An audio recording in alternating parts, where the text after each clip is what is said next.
we embrace that technology and make it, included in such a way that our academic expertise is also taken care of, and also the benefit of technology. So this is the new institute model. One thing is a constant, that is the academic expertise.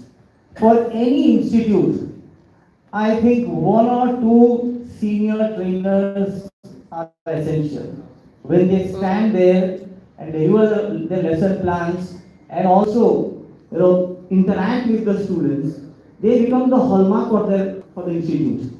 Quite often, students join an institute for those teachers. Right? So they are like celebrity teachers, and that is something that is very important. But in the coming times, this thing would slowly fade away, and we have to include other things as well, because we is generation here.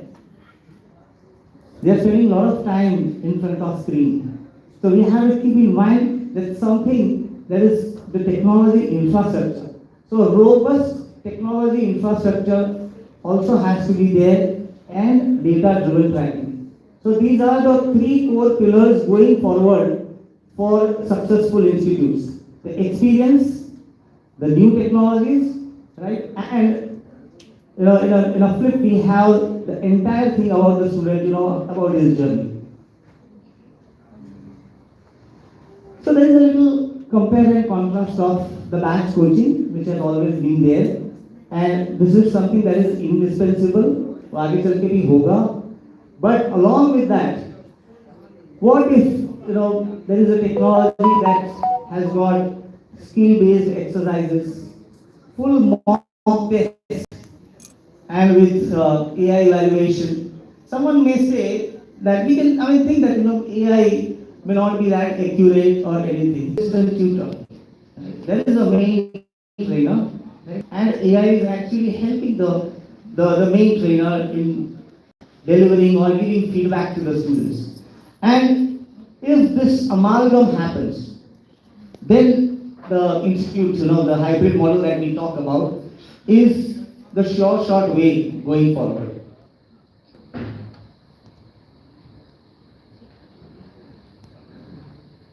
Categorizing the students by skill level.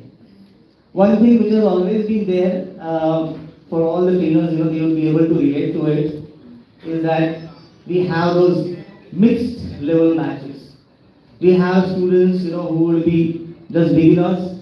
There are students who are intermediate levels, and there are advanced learners. And we used to teach all of them in a single class. And the students, are in a stress. There are some students who don't understand much, and there are those students, who want to go from 7 to 8. They are getting a little bit bored, and all the stress comes from teacher. So what if there is a diagnostic test that is taken on day one when the student enrolls, and it tells about the grammar weaknesses, the limitations in vocabulary, other aspects of language. So a diagnostic test, how many of you, by a show of hands, have this practice of having a diagnostic test? Yeah. So we used to have that manual one, but what happens is, even after taking the test, we come to know that the student is not good, and we just adjust the duration.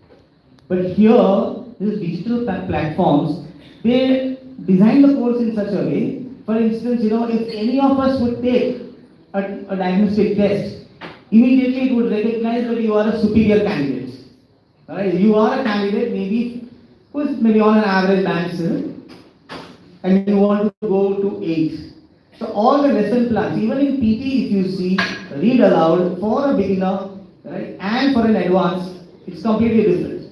The sentences are much more complex, dense with vocabulary, and a student of that caliber, would really enjoy that. So when I say caliber, one thing comes to my mind is that when students join, they also have very high opinion about themselves.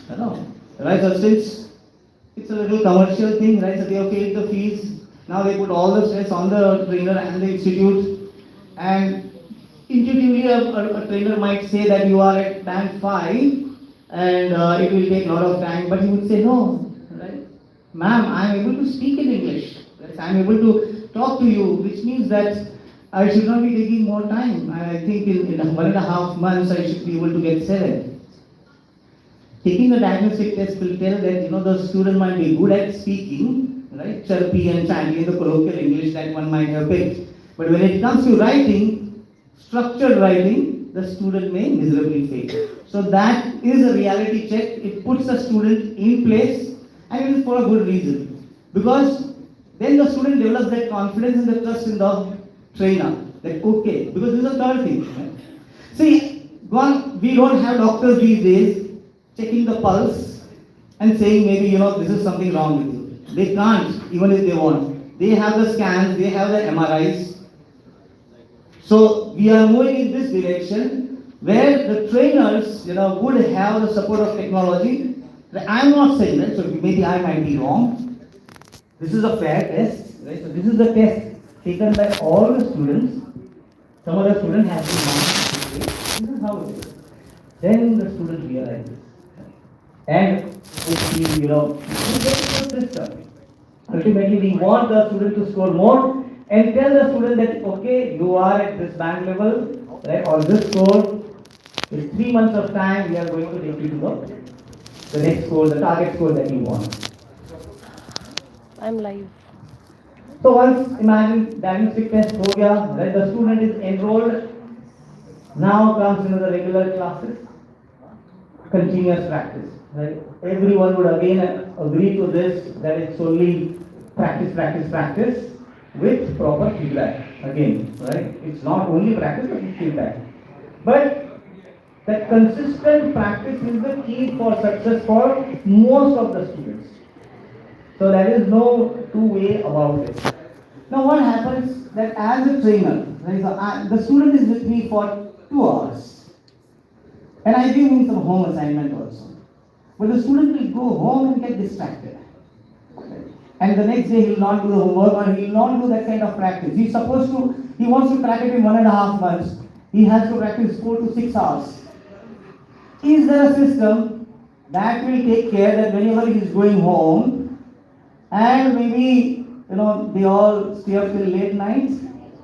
So at 12 o'clock at the stroke of midnight, after checking all the notifications on social media, right? Let me see what's there on the digital platform as well. And they get the question of the day, or maybe the grammar tip, or something interesting.